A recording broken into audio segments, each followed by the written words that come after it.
Jaka Tingkir. Demak Bintara, Kesultanan Islam pertama di Jawa yang berdiri pada tahun 1479 Masehi. Setelah berhasil satu persatu menumbangkan penguasa-penguasa keturunan Majapahit, kini mulai menancapkan kuku kekuasaannya di tanah Jawa. Sultan Syah Alam Akbar Jimbuningrat I atau Raden Patah menjadi penguasa tunggal pewaris dinasti Majapahit. Raden memiliki beberapa orang putra dan putri. Yang terkenal diantaranya adalah Raden Yunus. Sebagai putra sulung, kelak terkenal dengan nama Adipati Yunus atau Dipati Yunus, dan juga terkenal dengan gelar Pangeran Seberang Lor atau pangeran yang pernah menyeberang ke utara.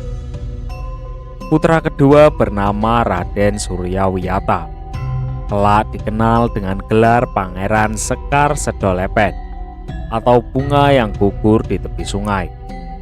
Yang ketiga Pangeran Trenggono, kelak terkenal dengan gelar Sultan Trenggono. Yang keempat seorang putri yang kelak dinikahkan dengan bangsawan Pasai yang tersohor, Fathahillah. Pada tahun 1511 Masehi, terdengar kabar di Jawa, Kesultanan Malaka berhasil dijebol pertahanannya oleh kerajaan Portugis.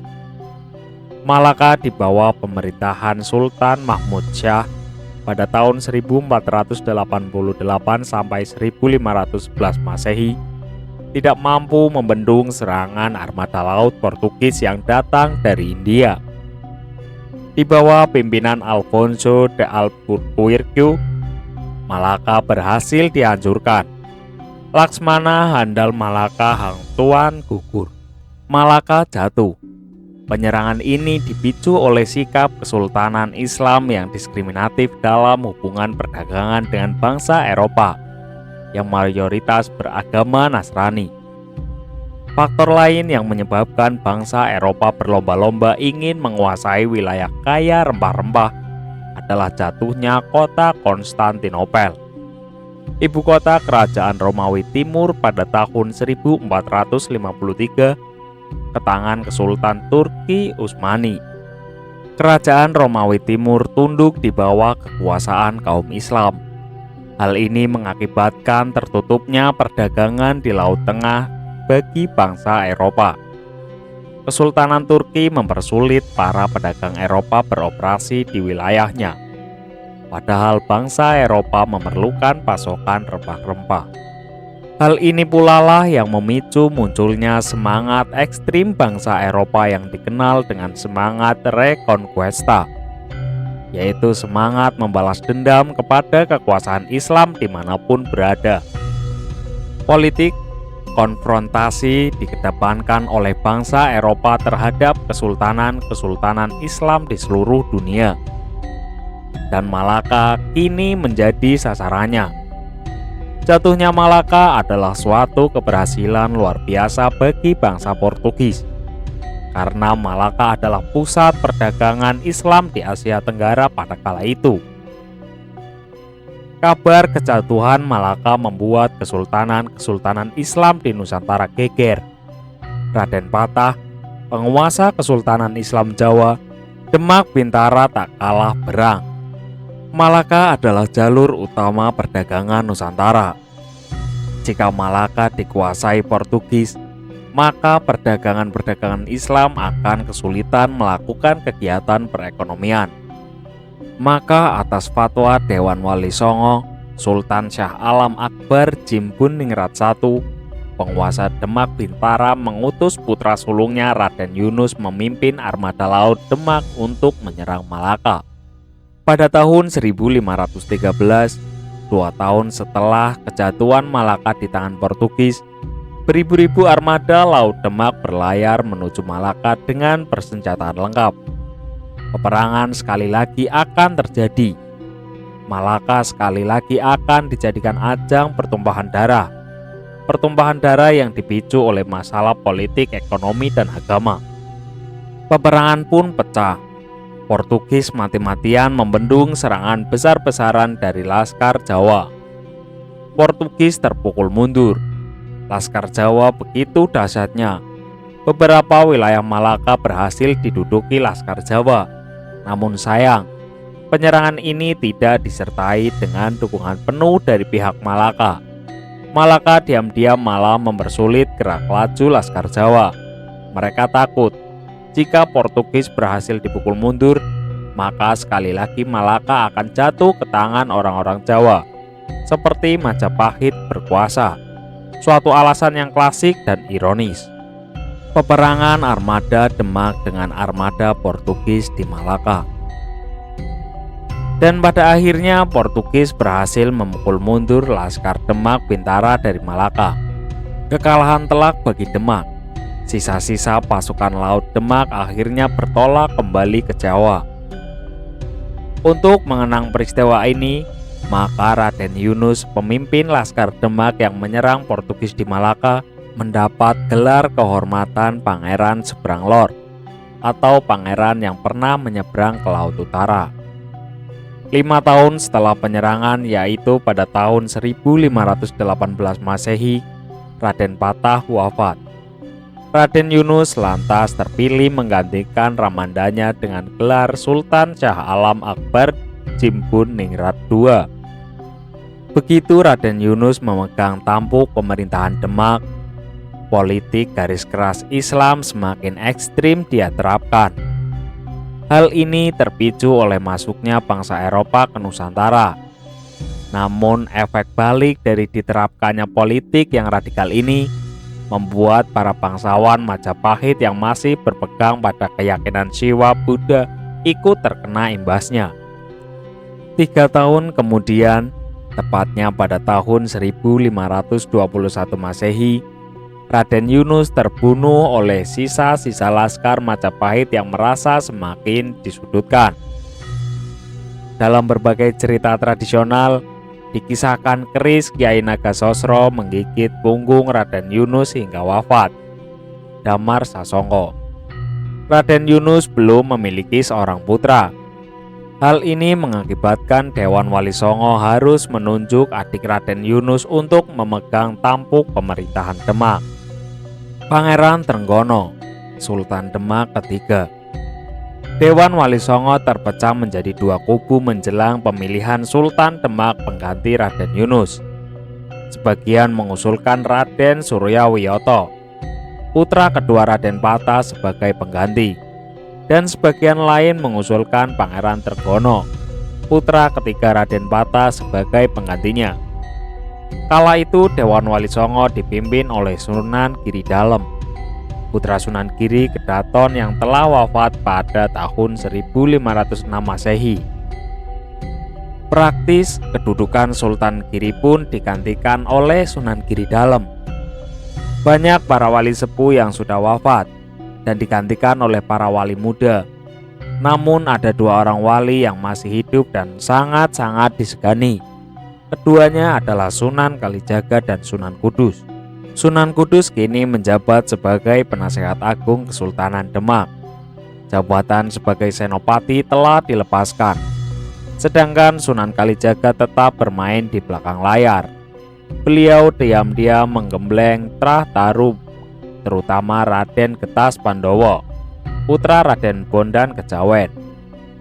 Selain itu, beliau juga tengah menunggu Mas Karebet, putra Ki Ageng Penging yang kini tinggal di Tingkir untuk beranjak dewasa.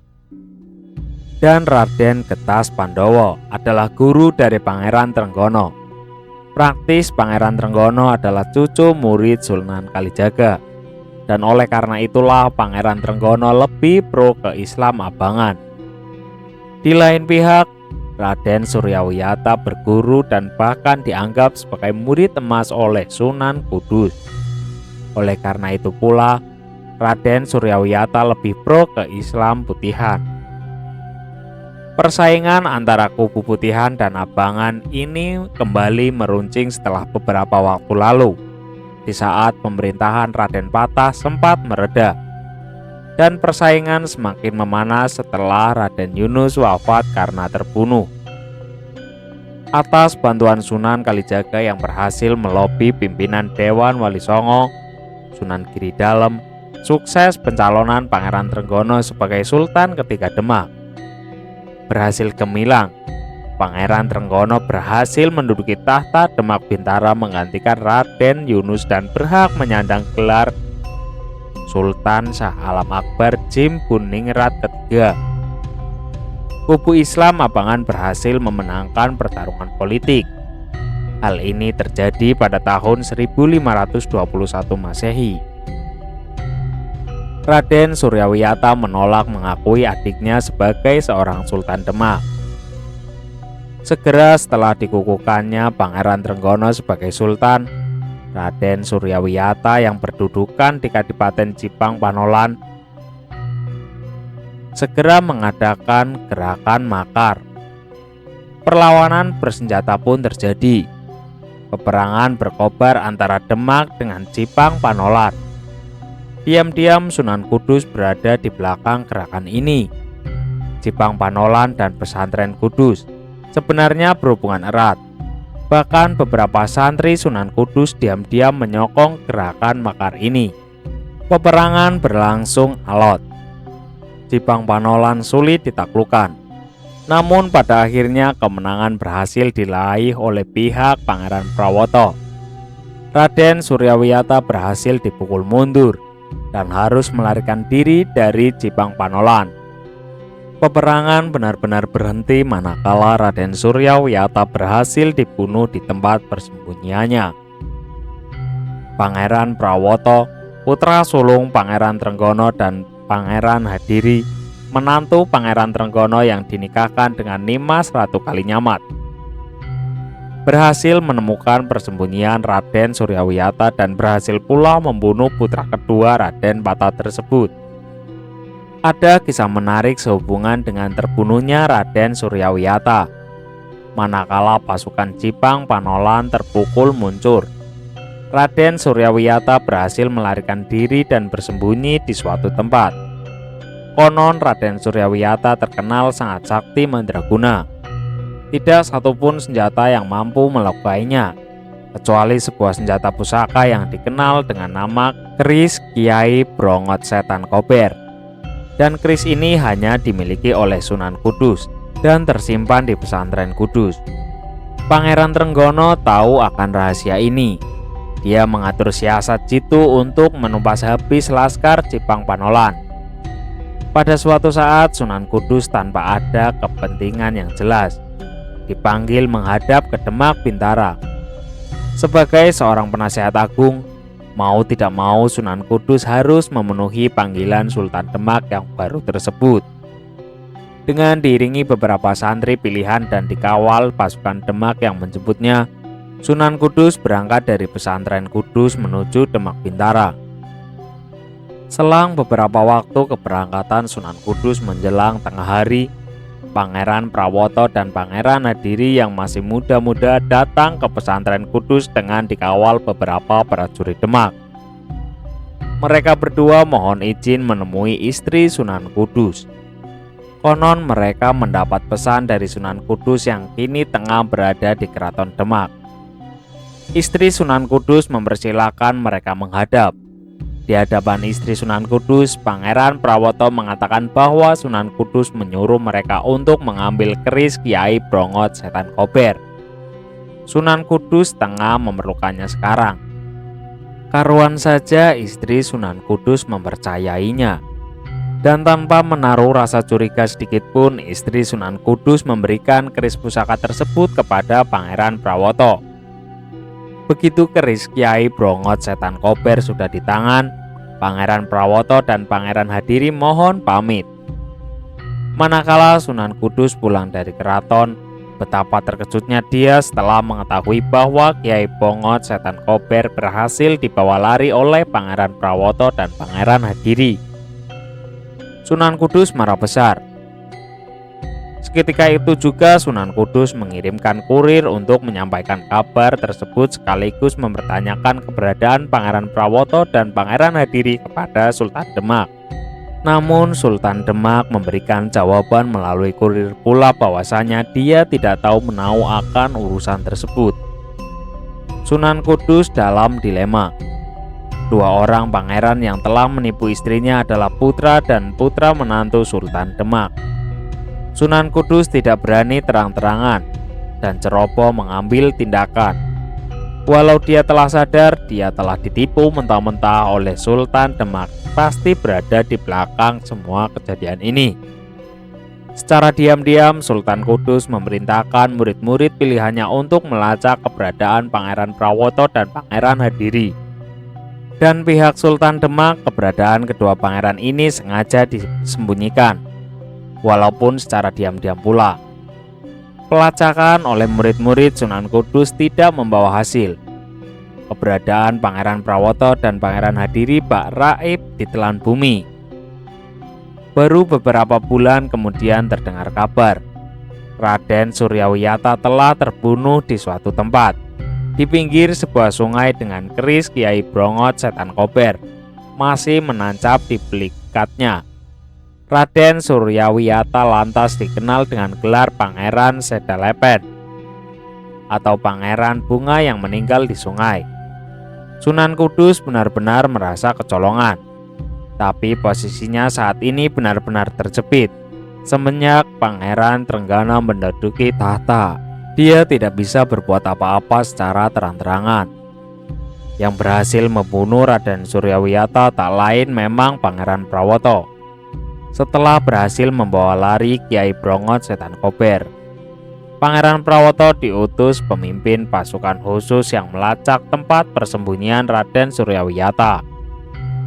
Beberapa bulan kemudian, tempat persembunyian Pangeran Demak itu diketemukan. Raden Suryawiyata hanya diikuti oleh beberapa pasukan Jepang yang tak seberapa. Dan beberapa pasukan ini bias dilumpuhkan dengan mudah oleh pasukan khusus Demak. Praktis Raden Suryawiyata ini benar-benar tanpa pengawal. Dan kehadiran pasukan khusus Demak ini juga benar-benar tidak disadari oleh Raden Suryawiyata. Kala itu dia tengah melakukan sembahyang zuhur di tempat pinggiran sungai berbatu. Pangeran Prawoto dan Pangeran Hadiri mengendap-endap mendekati Raden Suryawiyata yang sedang tengah bersembahyang. Suara derasnya aliran sungai benar-benar membantu menyamarkan gerakan kedua pangeran sehingga tidak didengar oleh Raden Suryawiyata. Dan begitu sudah sedemikian dekat, Pangeran Prawoto menghunus keris Kiai Brongot Setan Kober dan segera menikam pelikat Raden Suryawiyata dari belakang. Tepat waktu itu Raden Suryawiyata tengah dalam posisi duduk. Raden Suryawiyata menjerit kesakitan. Tubuhnya roboh ke samping, darah menyemburat dari pelikatnya dan sebuah keris tertancap di sana. Mata Raden Suryawiyata nyalang mencari siapa yang telah berani menikamnya. Dan mata Raden Suryawiyata tertambat pada Pangeran Prawoto dan Pangeran Hadiri. Dengan menggeram marah, Raden Suryawiyata berkata, "Prawoto, apa sirap bidok? Ana wong sembayang sinonduk wakingan." Yang berarti, "Prawoto, apa kamu buta? Ada orang sembayang ditusuk senjata." Namun sesaat kemudian Raden Suryawiyata tersungkur dan mengembuskan napas terakhir dengan darah mengenai batu tempat dia bersembayang. Dan bersamaan dengan itu anehnya mendadak pandangan mata Pangeran Prawoto menjadi kabur. Dan lama-lama dunia berubah menjadi gelap gulita. Pangeran Prawoto benar-benar menjadi buta mendadak. Pangeran Prawoto panik. Dengan dibantu Pangeran Hadiri, Pangeran Prawoto dituntun kembali ke tempat pasukan Demak berada dan segera memerintahkan secepatnya meninggalkan tempat tersebut. Pangeran Prawoto dan Pangeran Hadiri lupa bahwasanya Kiai Brongot Setan Kober masih menancap di pelikat mayat Raden Suryawiyata. Karena kepanikan akibat kebutaan yang mendadak, kedua pangeran ini telah berbuat ceroboh. Ada beberapa pasukan Jepang Panolan yang ternyata masih hidup dan bersembunyi. Mereka melihat langsung kejadian tersebut. Secepatnya mereka membagi tugas. Sebagian menuju pesantren Kudus untuk melaporkan kejadian tersebut kepada Sunan Kudus. dan sebagian merawat jenazah Raden Suryawiyata. Beberapa hari kemudian Sunan Kudus diiringi beberapa santrinya datang ke tempat tersebut. Didapatinya Raden Suryawiyata telah dikebumikan di sana. Keris Kiai Bongot Setan Kober diserahkan kepada Sunan Kudus oleh salah seorang pasukan Jipang yang menjadi saksi kejadian itu. Diam-diam Sunan Kudus menyimpan dendam tersendiri. Raden Suryawiyata meninggalkan seorang anak laki-laki yang masih kecil di Kadipaten Jepang Panolan. Anak laki-laki putra satu-satunya Raden Suryawiyata ini diambil anak angkat oleh Sunan Kudus. Kelak anak ini dikenal dengan nama Arya Penangsang. Raden Patah. Pangeran Trenggono setelah menduduki tampuk pemerintahan Demak Bintara lantas dikenal dengan gelar Sultan Trenggono. Dia memiliki beberapa orang putri pula, yang sulung bernama Pangeran Prawoto, kelak terkenal dengan nama Sunan Prawoto. Yang kedua seorang wanita yang sangat masyhur keberaniannya, mahir oleh kanuragan, bernama Ratu Kalinyamat. Ratu Kalinyamat lantas dinikahkan dengan seorang pangeran pelarian dari Pasai, bernama Raden Thoyib. Raden Thoyib adalah salah seorang putra Manghayat Shah yang kelak mendirikan Kesultanan Aceh pada tahun 1530 Masehi dan menjabat sebagai Sultan Aceh pertama. Karena perselisihan dengan ayahnya, Raden Thoyib meninggalkan Pasai menuju Campa. Di Campa dia mengabdi di Kerajaan Campa dan berkenalan dengan Pati Kerajaan Campa, Chi Wihuan. Karena perselisihan dengan Raja Campa pula, Raden Thoyib meninggalkan Campa dan berlayar ke Jawa. Chi Wihuan ikut serta. Di Jawa, Raden Thoyib diterima mengabdi di Demak Bintara. Bahkan Raden Thoyib akhirnya dinikahkan dengan Ratu Kalinyamat. Raden Thoyib lantas mendapat nama baru, Pangeran Hadiri. Kata Hadiri berasal dari bahasa Arab yang berarti datang. Pangeran Hadiri berarti seorang pangeran yang datang dari seberang. Setelah menikah dengan Ratu Kalinyamat, Pangeran Hadiri terkenal dengan nama Sunan Kalinyamat. Chi Wihuan lantas dikenal dengan nama Pati Sungging Badarduwung. Makamnya masih ada di daerah Mantingan, Jepara, Jawa Tengah. Satu lokasi dengan makam Sunan Kalinyamat dan Ratu Kalinyamat. Ratu Kalinyamat sebelum menikah dengan Pangeran Hadiri atau Sunan Kalinyamat dulu pernah ikut pula dalam armada Demak yang menyerang Malaka pada tahun 1513 Masehi. Walau seorang wanita, Ratu Kalinyamat tidak bisa dianggap remeh. Konon Ratu Kalinyamat adalah inkarnasi dari Ratu Sima, ratu wanita penguasa kerajaan Kalingga pada rentan waktu 400 Masehi, yang memang dulu berkedudukan di Jepara. Putra ketiga Sultan Trenggono adalah seorang putri yang kelak dinikahkan dengan Mas Karepet atau Jaka Tingkir. Fatahillah. Pada masa Sultan Trenggono ini pula sebelum kedatangan Raden Thoyib, seorang bangsawan dari Pasai ikut mengabdi ke Demak. Dia adalah Fatahillah. Karena dulu saat penyerangan Malaka, Fatahillah turut serta membantu Laskar Jawa, bahkan terkenal dengan keberaniannya. Maka Sultan Trenggono mengangkat Fatahillah sebagai Senopati Agung Demak Bintara, sebuah jabatan yang tidak main-main. Fatahillah menggantikan kedudukan Sunan Kudus. Bahkan sesungguhnya Sunan Kudus pula lah yang melobi dan menyokong pengangkatan Fatahillah sebagai pengganti dirinya. Sebaliknya, karena sokongan Fatahillah pula, Raden Thoyib berhasil mendapat kepercayaan dari Sultan Trenggono dan akhirnya menjadi menantu Sultan. Bahkan Fatahillah pun menjadi adik ipar Sultan Trenggono. Fatahillah dinikahkan dengan adik perempuan Sultan Trenggono. Dari Kesultanan Cirebon, Sultan Cirebon Sunan Gunung Jati memberikan kabar kepada Sultan Demak dan Dewan Wali Songo bahwasanya Raja Pajajaran Ratu Samian 1521 sampai 1535 telah mengizinkan armada Portugis di Malaka untuk mempergunakan pelabuhan Sunda Kelapa sebagai pangkalan bangsa Eropa tersebut. Kesultanan Cirebon kalang kabut. musuh Islam telah mendapat angin segar untuk bercokol di Jawa.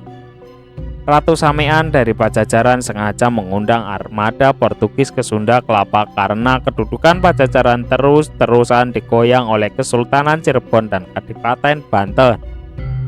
Dengan bantuan armada Portugis, tidaknya pelabuhan Sunda Kelapa sebagai jalur utama perekonomian Pajajaran bisa aman dari gangguan laskar-laskar Islam.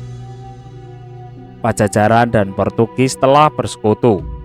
Portugis menerima permintaan Raja Pajajaran tersebut, karena memang Portugis pun juga merasa terus-terusan diganggu oleh armada-armada Islam dalam aktivitas perdagangannya.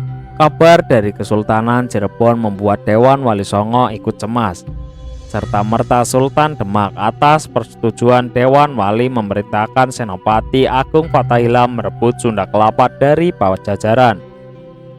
Pasukan Demak dibantu pasukan Kesultanan Cirebon dan pasukan dari Kadipaten Banten menyerbu Sunda Kelapa. Peperangan dengan prajurit Pajajaran tidak dapat dielakkan. Pertempuran yang dahsyat itu memakan banyak korban jiwa di kedua belah pihak. Pajajaran dikeroyok 3 kekuatan gabungan dari Demak, Cirebon, dan Banten. Armada Portugis belum tiba di Jawa, sehingga Pajajaran terpaksa menghadapi pasukan Islam ini sendirian. Pajajaran memang tangguh. Beberapa kali pasukan gabungan ini terpukul mundur. Namun pada akhirnya Sunda Kelapa berhasil dikuasai oleh pasukan gabungan pada tahun 1527 Masehi. Kedatangan armada Portugis terlambat. Sunda Kelapa telah jatuh ke tangan orang-orang Islam. Armada Portugis yang tidak tahu menahu situasi tersebut harus terpukul mundur kembali ke Malaka. Kemenangan ini membuat orang-orang Islam bersukacita. Sunda Kelapa lantas diakui sebagai wilayah Demak Bintara atas perintah Sultan Trenggono. Nama Sunda Kelapa diganti dengan Jayakarta. Fathahillah dikukuhkan sebagai Adipati Jayakarta. Melihat kegagahan Fathahillah, Sunan Gunung Jati meminta izin kepada Sultan Demak untuk meminjam tenaga Fathahillah guna menundukkan Pajajaran. Sultan Demak memberikan izin. Maka berturut-turut pasukan Cirebon di bawah pimpinan Fathahillah dan bantuan pasukan Demak serta Banten berhasil menjebol pertahanan kadipaten-kadipaten di wilayah Pajajaran. Kadipaten Telaga yang dipimpin oleh Prabu Pacukman pun jatuh. Namun Fathahillah harus mengakui kehebatan Kadipaten Galuh. Prabu Cakraningrat, penguasa Galuh yang didampingi Patih Aryakiban terkenal kuat. Berkali-kali pasukan gabungan yang dipimpin Fathahillah terpukul mundur. Korban dari pihak Islam tidak terbilang lagi. Yang sangat aneh, setiap kali Cirebon Galuh hendak diserang, seluruh keraton tiba-tiba lenyap dan terlihat menjadi samudra luas. Seluruh pasukan Islam kebingungan dan linglung. Atas siasat jitu Sunan Gunung Jati yang menyusupkan putri angkatnya Nimas Gandasari yang terkenal cantik luar biasa itu, maka rahasia Taksu Niskala atau tumbal goib Kadipaten Galuh yang berupa batu berbentuk linggayoni berhasil dicuri. Prabu Cakraningrat tidak menyadari bahwa Nimas Gandasari berasal dari Kesultanan Cirebon. Kecantikan Nimas Gandasari memikat hati Prabu Cakraningrat. Setelah beberapa lama Nimas Gandasari mengabdi sebagai istri selir Raja Galuh, pada akhirnya dia berhasil mengorek keterangan di mana ditempatkan Taksu Niskala sebagai tumbal Kadipaten Galuh berada. Begitu berhasil mengorek keterangan dari bibir Raja Galuh sendiri, Nimas Gandasari diam-diam mengambil Taksu Niskala tersebut dan membawa lari. Galuh kecolongan. Begitu Taksu Niskala telah hilang dari keraton Galuh, pasukan Islam di bawah pimpinan Fathahillah lantas menyerbu Galuh. Prabu Cakraningrat memimpin pasukan Galuh sendiri. Bersama Patih Aryakiban, beliau maju ke garis depan. Raja dan Patih Galuh ini mengamuk hebat di Palagan. Prabu Cakraningrat dan Patih Aryakiban memang sudah berniat perang puputan, perang habis-habisan, dan pada akhirnya keduanya gugur mengukuh bumi Pertiwi Pajajaran. dan Galuh berhasil dijebol pasukan Fatahillah. Maka berturut-turut kemudian wilayah Pajajaran berhasil dijebol pasukan Fatahillah satu persatu.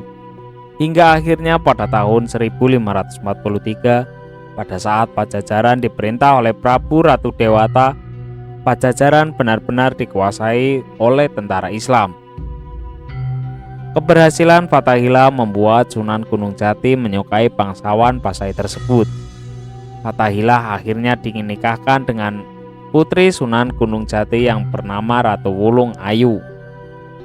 Begitu Fatahillah meletakkan jabatannya sebagai Adipati Jayakarta, Fatahillah pun meminta berhenti dari jabatan sebagai Senopati Demak Bintara.